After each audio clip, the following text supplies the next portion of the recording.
For today's vlog, samahan niyo akong kumain. Charot, yun naman lagi, 'di ba? Okay, so nakita ko lang ulit itong mga 13 weeks ni baby. So mayroon siyang nose o nasal bone. Then, yan, ang cute-cute niya dyan kasi nakatalikod siya nung sinukot siya nung doktor. Dito, naghalukay na ako ng mga dapat dalhin. So, may ilan-ilan na nabili kami noon. Pero marami pa rin kulang. So, ito yung lunch ko. Luto ulit ako ng tuna, may egg, and may carrots. So, sinamahan natin ng chili garlic. So, ang tamis talaga nung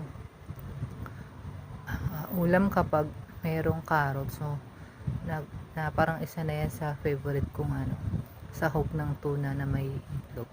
Yung carrots kasi manamis-namis talaga. Lalo na kapag sariwa yung carrots. Ang sarap kainin. And syempre, may vitamin A din yan. Para may gulay pa din, no? May gulay pa rin yung kinakain natin.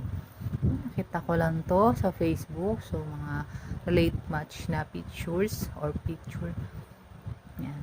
And nag-crave ako dito sa milk tea na ito.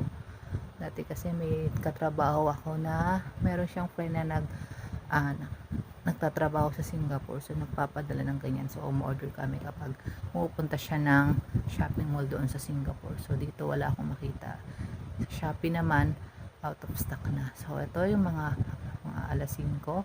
Then after 5 minutes, ito na itsura ng ulap. Ang ganda lang talagang tingnan. And nagpapahinga na ako niyan. Then binuksan ko na yung aircon kasi parating na si dad. So nakita ko rin naman to. So pag nakakita ko ng mga ganyan pictures, naalala ko yung panganay namin, no? So nakakasad, pero ganun talaga ang buhay. Hindi naman laging masaya, 'di ba? So may mga memories and may mga feelings na nagpapaalala pa rin sa atin. Siyempre mahirap na mawalan tayo ng mahal sa buhay. Then ito kinabukasan, ang ganda ng sikat ng araw. Binidyohan ko lang, paalis na si dad niyan. And sa halos sabay rin naman kami nagigising kapag umaga. And maaga rin naman kasi ako nakakatulog sa gabi. So ito yung inalmusal ko. Yan, nag-crave ako sa palabok.